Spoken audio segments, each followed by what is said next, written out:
Good morning, and thank you for joining me on the Path to Liberty. I'm Michael Bolden with the 10th Amendment Center, and this is the show for Monday, March 20th, 2023. I hope you had an awesome weekend, and I really appreciate you kicking off your week with me.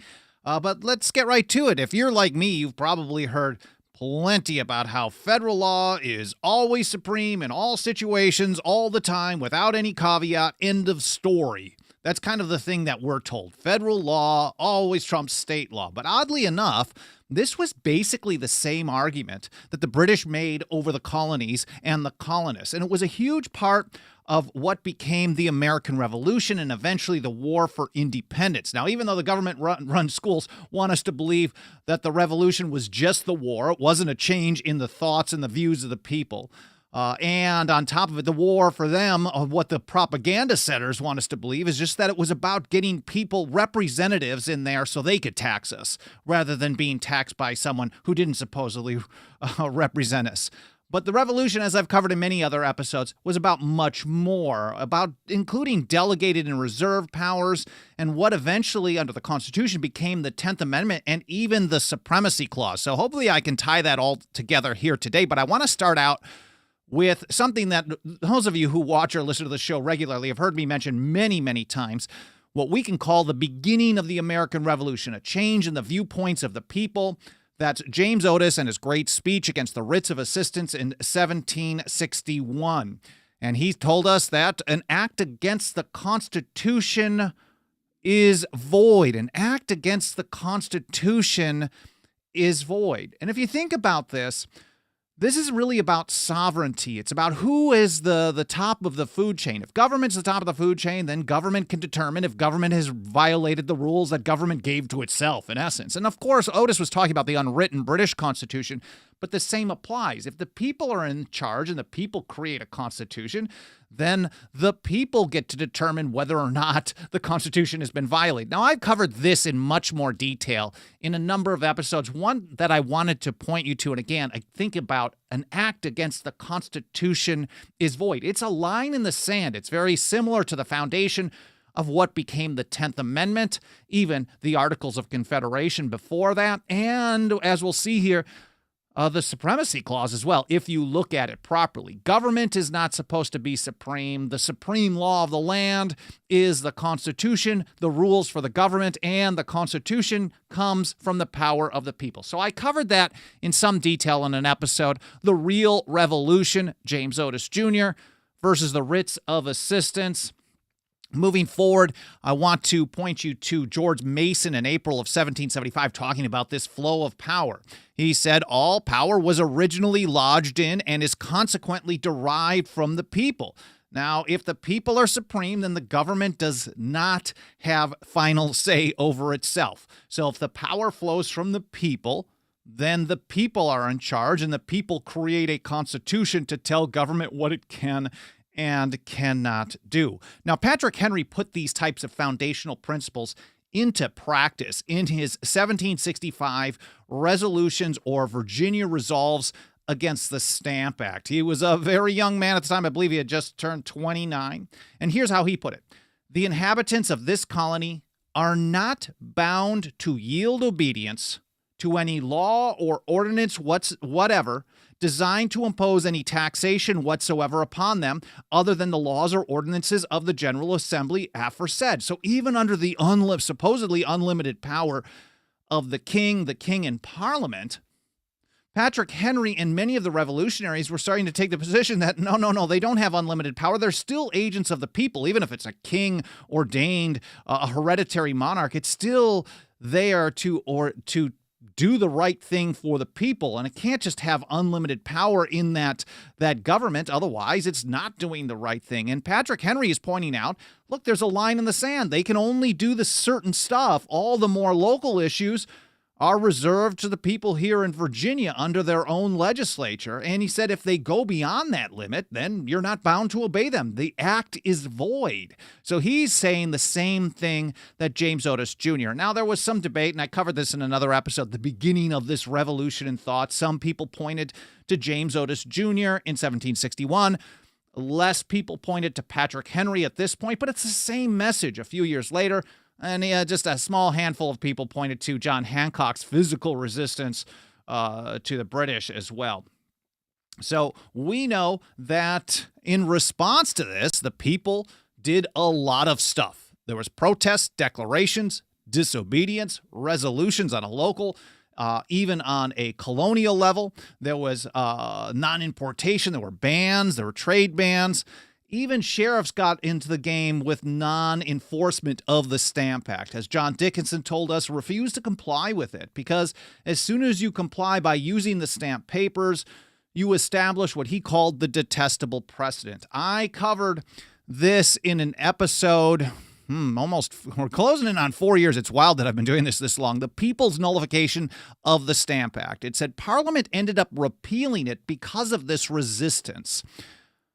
And he said, even though they didn't want to. This is what Murray Rothbard called the People's Nullification of the Stamp Act. And that was March 18th, 1766, this day in history as of a couple of days ago. But there's more to the story. They didn't just repeal it. And here from Mark Burnshoft at the New York Public Library, he said, accompanying the law repealing the Stamp Act was another piece of legislation passed by Parliament known as the Declaratory Act. I was never taught about this in school. I was just taught taxation without representation. End of story. Boston Tea Party, maybe the massacre, and that's it. And this was all about them not wanting to pay taxes, maybe not pay their fair share, depending on which teacher you had. What side they were really taking underneath it all. But here Mark continues, he says, it made clear that whatever the Stamp Act repeal might seem to signify, Parliament was not backing down in claiming the power to levy taxes on the colonies. So there was a great deal of resistance, and we know that it was very effective, and it was a combination of outright resistance and resolutions drawing people's attention to it, non-enforcement by sheriffs, non-importation agreement, all kinds of stuff, trade agreements. Some people would call it riots, but this actually forced the British to back down in the time when they absolutely did not want to. But as a slap in the face, the very same day that they repealed the Stamp Act, they passed something called the Declaratory Act. Again, this was March 18th, 1766. And here's what they had to say in the text of the act. It said, Parliament assembled hath, and of right, ought to have full power and authority to make laws and statutes of sufficient force and validity to bind the colonies and people of America, subjects of the Crown of Great Britain, in all cases whatsoever. And Mark over at NYPL put it this way. The colonists' constitutional arguments had not won the day as far as English officials were concerned. So James Otis Jr. was taking the position that the Constitution was the supreme law, the unwritten Constitution, and the government couldn't go beyond that. Patrick Henry was saying the same thing. Well, when they do the right thing, when they are within their bounds, then you're bound to obedience to the king and Parliament.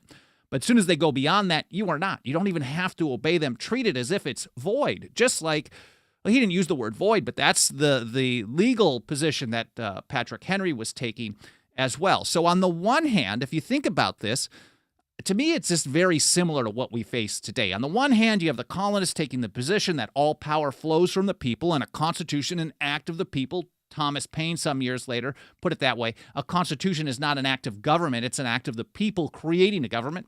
So they create power flows from the people. They create a constitution and they create a set of rules for the government as an agent of the people, and that's the supreme law of the land. And on the other hand, you have the government people, the Parliament, the monster state supporters, the king and Parliament taking the position that basically all power flows from the government. And a constitution, written or unwritten, while it may provide some guidelines, ultimately it has no meaning or limits because Parliament has power in all cases whatsoever, and that includes determining the extent of their own powers under this Constitution. That's supposed to be a limit on that. And so this totally rejects the idea that the people have final say, final authority. And I don't think this is much different than the argument that we're trying to have today. I mean, not enough people are trying to have this argument, but we certainly try to push this message out there as much as possible. On the one hand, the people of the several states are supposed to be the top of the food chain. Power flows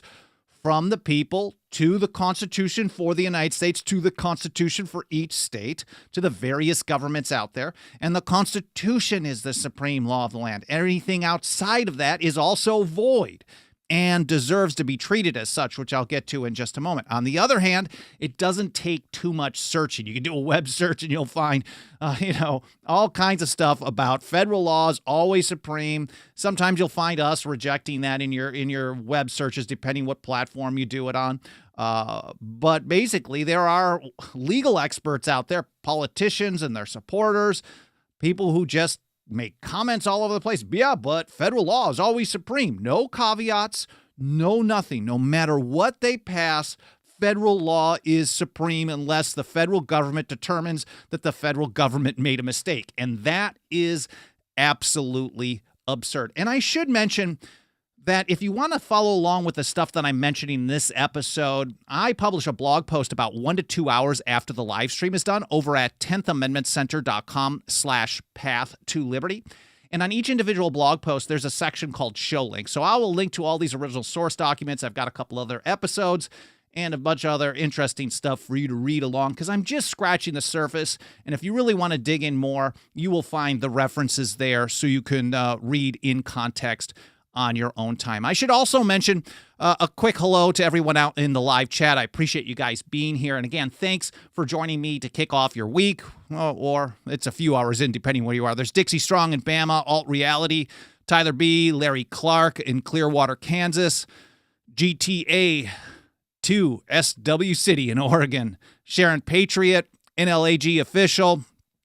I see Haji 54, Patrick Henry and George Mason for the win. Absolutely. It's an amazing combo when you really go back into the history there. There's Tim, Kirk Morrison, and everyone else. I appreciate you guys being here. Of course, continue leaving comments, whether it's live, especially in the archive, because that does help trigger algorithms and tells the platforms to show us to more people. And we've been reaching more and more people than I ever expected when I first started the show. So thank you so much for that, and for the reviews that have been coming in on Apple Podcasts and elsewhere. Anyway, so back to what I mentioned at the beginning of the show. Government-run schools want you to believe that the revolution was just about getting representatives in there so they could tax us. It wasn't about delegated and reserved powers. There was no line in the sand about who can do which things, what level of government is authorized to do something, if at all. There was nothing about unlimited power. We have to just ignore all this history. We have to ignore what Patrick Henry had to say. We have to ignore James Otis. We have to ignore the Declaratory Act, as if none of it ever happened, and would just focus on taxes. And here's an example I pulled up. It didn't take too long, again, to find a bunch of places that had this kind of storytelling. And I think Britannica.com is a great place. I guess is it still Encyclopedia Britannica? Whatever. But basically, I will link to this in the show notes. Again, it's 10thamendmentcenter.com/path-to-liberty. And basically, this is what they say. The causes and effects of the American Revolution, this is their timeline. There was a war between the British and French. This is true. That ended in 1763, the French-Indian War, the 7 Years' War. It's a great world war, right? And then the British were protecting the colonies during that war, and the British won. So they ran up a bunch of debt doing this, and the British needed to impose some modest taxes. There was the Sugar Act, the Stamp Act, the Townshend Act. And the king basically made the argument, or the supporters of the British made the argument, like, look, we've been protecting you all along, and I know you guys don't want these standing armies all over the place, but we're going to put them there to keep you safe. And you're so ungrateful you won't even pay a penny tax? What the heck is wrong with you people? We are going to shut this opposition down and can't let this get out of hand. And even though they didn't take that kind of hyperbole, they didn't put that hyperbole in this Britannica article, they only talk about the fact that there was a war, the British ran up debt, the British were defending the people of the colonies, so the British was like, okay, you guys got to help us pay for it, and then they said, no way, we don't want to pay for it. So it sure sounds like the same argument that the supporters of the British made, that, oh, a bunch of ingrates, ungrateful slobs refused to participate, and pure anarchy, horrible stuff, bad. So I will link to that in the show notes so you can read, and maybe you'll come out with the same context that I do. I may have some confirmation bias here, but that's how I see it. Now, John Hancock, on the other hand, told us that taxation without representation, taxation in... Now, again, for Hancock, it wasn't just about taxation without representation. This was just an example of how they expressed this unlimited power in all cases whatsoever, or the same version of we have today, that federal law is always supreme. No difference to me. I mean, I think there is maybe a little bit in degree, but not much. Here's how Hancock put it in 1774 in his Massacre Day oration. They have declared that they have ever had, and of right ought ever to have, the full power to make laws of sufficient validity to bind the colonies in all cases whatsoever. So Hancock's reminding the people, like, okay, the problem we face today, the underlying problem, is unlimited power. And one way that they exercise that unlimited power is this. He said they have exercised this pretended right by imposing a tax upon us without our consent. So imposing a tax that they're not authorized to exercise is just an example of them claiming unlimited federal supremacy. Let's just call it that. And lest we should show some reluctance at parting with our property, her fleets and armies are sent to enforce their mad pretensions. So the fleets, the armies, the standing army, the occupation was there to enforce the taxation. The taxation was there as an example of unlimited power. This isn't how we're being taught this stuff at all, not even close. Thomas Payne, there are many other people who reiterate this type of thing about in all cases whatsoever. It was included in the Declaration of Independence even, but that's not something we're going to talk about at all. I mean, you and I will. Here's Thomas Payne in the harsh winter of 1776, December 19 or 21. This was first published after starting off with the famous phrase, "These are the times that try men's souls." Of course, stuff is going difficult. There's a debate. Did they start this independence, this war for independence, too soon, too late? He's not going to get into a debate like that. But now that it has started, you can't give up. You can't even take a deal from these people, because even if they claim that everything's going to be cool if everybody lays down arms, we'll make some concessions, ultimately you can't trust them because of this Declaratory Act. And here's how Payne put it. He reminded the patriots that Britain, and this is his words, with an army to enforce her tyranny, has declared that she has a right not only to tax, but to bind us in all cases whatsoever. And if being bound in that manner is not slavery, then there is not such a thing as slavery upon earth. Even the expression is impious, wrote Payne, for so unlimited a power can belong only to God. So again, this is about unlimited centralized power in all cases whatsoever, always being supreme. It's, again, not much different than the twisted view of what we face today. And the founding generation, they specifically wanted to reject what they had to deal with under the British, both under the Articles of Confederation and the Constitution for the United States. Whether they succeeded in that or not is a different question, a different episode, but they certainly were addressing these types of things. Here, for example, is Richard Henry Lee writing to his friend Samuel Adams in October of 1787, just a very short couple of weeks after the close of the Philadelphia Convention proposing the new Constitution. And he said, "I suppose, my dear sir, that the good people of the United States, in their late generous contest, contended for free government in the fullest, clearest, and strongest sense, that they had no idea of being brought under despotic rule under the notion of strong government, or in the form of elective despotism, chains being still chains, whether made of gold or iron." So Richard Henry Lee did not like the structure. Samuel Adams wanted some changes. But the point is, they didn't want to just replicate what they had under the British and just be able to choose their leaders. It wasn't just, again, this wasn't just about being able to have representatives do whatever the hell they want, have all power over them in all cases whatsoever. They weren't just creating an election system, a representation system, even though that's what we're taught. I mean, that's basically what we're told over and over and over. Your only solution, the only thing that makes you free is that you can pick your bosses. But an elective despotism is not freedom. Being able to choose who oppresses you or doesn't is not a state of freedom. So, of course, the view that we have today, this idea that federal law is always supreme, finally, let's get to it, rejects part of the Supremacy Clause. Let me just read it. This Constitution and the laws of the United States I'll read it again. Sorry about that. This Constitution and the laws of the United States, which shall be made in pursuance thereof, and all treaties made or which shall be made under the authority of the United States shall be the supreme law of the land, and the judges in every state shall be bound thereby, and anything in the Constitution or laws of any state to the contrary notwithstanding. TLDR. Too long, didn't read. Federal law is supreme over conflicting state laws when the federal government is doing things within the bounds of the Constitution.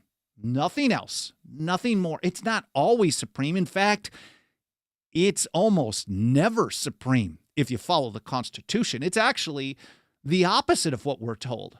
Because the federal government in the Constitution, depending on how you count it, of course, you have Article 1, Section 8. Some people tell you there's 17 powers delegated to the feds, or 18 if you count necessary and proper. But throughout the document, it's somewhere between 30 and 35 powers that have been delegated to the various branches of the federal government. 30 to 35 things. And that's it. Anyways, here's how William Davey put it in the North Carolina Ratifying Convention. The federal government, it can be supreme only in cases consistent with the powers specially granted. They are only supreme when they're doing stuff in line with the delegated powers in the Constitution. And we know that they're not, again, there's not many of them. James Madison told us the very same thing. This is the guy that everyone wants to call the father of the Constitution. He said the power, this is in Federalist number 45, the powers delegated by the proposed Constitution to the federal government are few and defined. Those which are to remain in the state governments are numerous and indefinite. So take the idea that few and defined are the ones that are supreme.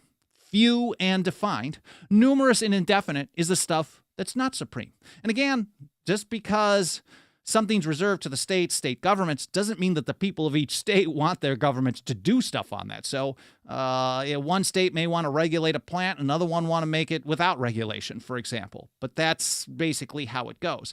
So few and defined, federal government, the federal law is rarely supreme, is really what the truth of the Constitution is. Here's how St. George Tucker put it. In his view of the Constitution of the United States in 1803, again, this will be linked to in the show notes.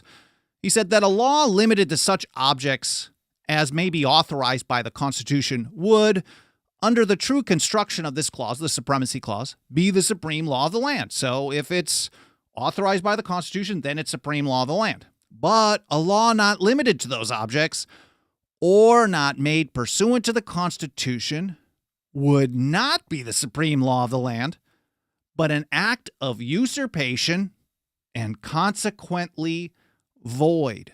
Usurpation is a theft of power. The people hold sovereignty or final authority in the American system. All power flows from the people, and if the people authorize an agent to do some work for it and the agent does stuff that they're not authorized to do, I mean, you don't got... Let's say you hire someone to do some work on your house, and you hire them to do some work on the bathroom, and they decide to give you a new deck. And then they bill you for it. You never authorized them to do that. Do you have to pay for it?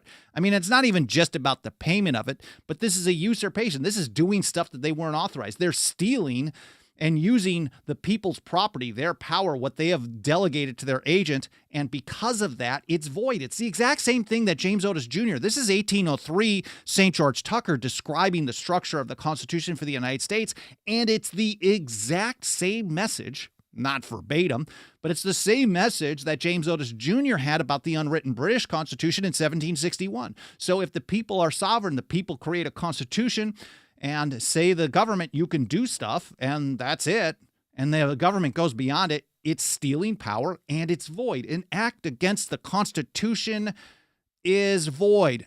Thomas Jefferson repeated the same message in the Kentucky Resolutions of 1798. There are many people who repeated the same message, but I'm just giving you some highlights. Here he is at the beginning of the Kentucky Resolutions against the hated Alien and Sedition Acts of that year, 1798. Whensoever the general government assumes undelegated powers, its acts are unauthoritative, void, and of no force. So again, as soon as they go beyond the limits of those powers, it's void. We can take that all the way back to 1761. But There was a little warning here. Here's Sentinel, the anti-federalist writer Sentinel, in his fifth paper in December of 1787. He pointed out, though, and I think it may have been Samuel Bryan. I'm not sure who wrote this one. I haven't studied Sentinel enough, and I don't know if anyone really knows who it was. The words pursuant to the Constitution. So again, if we're thinking about the Constitution and the Supremacy Clause as a rejection of the Declaratory Act, claiming power in all cases whatsoever, which Jefferson referenced in 1798 as well. Maybe people forget this stuff. Even at the time, maybe they forgot about it, but he was reminding people they don't have this kind of unlimited power under the Constitution. And when they go beyond that, their acts are void. That's a very common phrase. It should have been, or it should be a common one again today. But Sentinel's basically saying, look, even if you put this caveat, they're supreme, federal law is supreme when they're acting in line with the Constitution, he's saying these words on paper aren't going to do the trick because, well, in his argument, basically, there's other stuff that they could read are pursuant to the Constitution as basically unlimited. And that's basically how it's played out today. But he said the words pursuant to the Constitution will be no restriction to the authority of Congress. And there really is a missing ingredient. And I know I've been citing him a lot lately, but I think it makes a lot of sense. This Hamiltonian argument, back when, for me, Hamilton was a flip-flopper. He would tell you what you wanted to hear when you wanted to hear it, but during the ratification debates is when it matters, because how the people of the several states, the ratifiers in the several states, understood the Constitution is what it means in law. That's how you give something legal force, is how the people understand that document to mean. And here's Hamilton arguing in support of ratification in Federalist number 33, talking about the Supremacy Clause. He said, it will not follow from this doctrine that acts of the large society, which are not pursuant to its constitutional powers, but which are invasions. So he used the term invasion of, a quick aside, St. George Tucker called it a usurpation of power.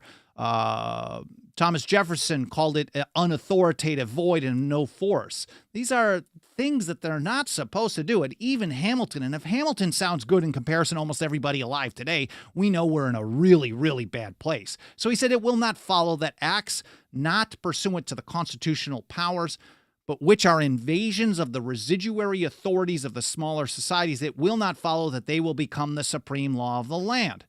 These will be merely acts of usurpation and will deserve to be treated as such. And that's just what St. George Tucker how he put it, echoing Patrick Henry versus the Stamp Act. This is the same thing.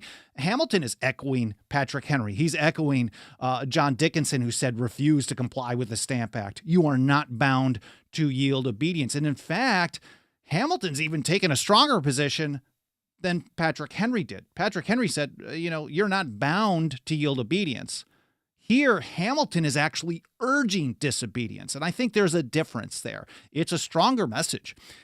Here's how St. George Tucker put it, back to his view of the Constitution of the United States in 1803. He said, acts of Congress to be binding must be made pursuant to the Constitution. Otherwise, they are not laws, but a mere nullity, or what is worse, acts of usurpation. And also in this same book, he referred to usurpation of power as treason against the sovereignty of the people. This is not treason as the crime listed in the Constitution, but it's a treasonous act to the final authority of the people. He said the people are not only not bound by them, but the several departments and officers of the governments, both federal and state, are bound by oath to oppose them. Man, there's a lot in there. So not only are the people not bound to yield obedience, just like Patrick Henry had to say, but St. George Tucker, like Hamilton, taking it a step further and then further than what Hamilton had to say, just what Thomas Jefferson said in 1798, a nullification is the rightful remedy. But basically, it is the duty of the people who are in office, whether state, federal, local, anywhere, who take an oath, not just, on the state level, they take an oath not just to the Constitution for the United States, but an oath to their own Constitution in their state. And if you're going to take an oath to protect and preserve the Constitution and then just sit idly by, It doesn't just say take an oath to just follow orders, but if you sit idly by when they're going beyond the limits of the Constitution, you violated your oath. And so the people are not only not bound by these acts, he said, but the several departments and officers of the government, both federal and state, are bound by oath to oppose them. And he highlighted that as well. For, he wrote, being bound by oath to support the Constitution, they must violate that oath whenever they give their sanction by obedience or otherwise to any unconstitutional act of any department of the government. So if you're going to run for office, man, if you want to get in office, and I generally recommend that people do not do that, there are other ways to actually support the Constitution and liberty rather than being part of the machine that is trying to oppress us almost constantly. But if you're going to get in there, it is your oath to never even just obey stuff that they're not supposed to be passing. So that puts you in a pretty bad position. So you're either violating your oath and you don't deserve to be in there, or you're putting yourself in such great risk because there's so much stuff that you should be disobeying and physically opposing at every turn possible. Well, this is really important stuff. This is just an overview. As I mentioned, I will link to all this stuff in the show notes so you can read in context on your own time. But if you want to help us spread the word with this kind of message, nothing helps us get this kind of information out to more and more people every single day, more than the financial faith and support of our members. I know they are constantly devaluing that crap coin, we call it US dollar, and they're going to give us... Man, the central bank digital currency is going to try to make it even worse, but the fiat funny money, whether it's digital or paper, is not good stuff. If you got any extra of that sitting around, throw it our way. $2 a month is the starting price for our memberships over at 10thamendmentcenter.com/members. Again, 10thamendmentcenter.com/members. Throw some of that fiat our way. We will use it to work to teach people about the meaning of the Constitution, the value of freedom, and how to defend both, whether the government wants us to or not. Again, 10thamendmentcenter.com/members starts out at just $2 a month. We have annual, 5-year, and lifetime options, and that's enough for my marketing right there. I'm going to take a quick look in the chat and see if I can get any comments or questions that I can get back to here in just a minute or so. GTAS talks about the Judge Wimes' opinion against the Missouri Second Amendment Preservation Act. I did a long episode covering that, but this is a lot about the supremacy clause as there as well. And I don't really get into the original legal meaning. I'm talking in that episode about primarily the legal doctrines under current precedent, because once you're in their system, it's tough to make real arguments that they reject, and they're just going to say, too bad, whatever. So that's an interesting point. Haji, good point, says usurpation, theft of power, a treason against the sovereignty of the people. That's exactly how St. George Tucker put it. Again, I will look over in the live chat a little bit later today. I really appreciate you being here. Please consider a membership if you've got a couple of bucks of that dirty government fiat laying around. Again, 10thamendmentcenter.com/members. I will get a blog post up in the next couple of hours so you can find all the reference links over at 10thamendmentcenter.com/path-to-liberty. I really appreciate you being here. Hope you had an amazing weekend. Hope your Monday's off to a good start. And I hope to see you next time here on the Path to Liberty.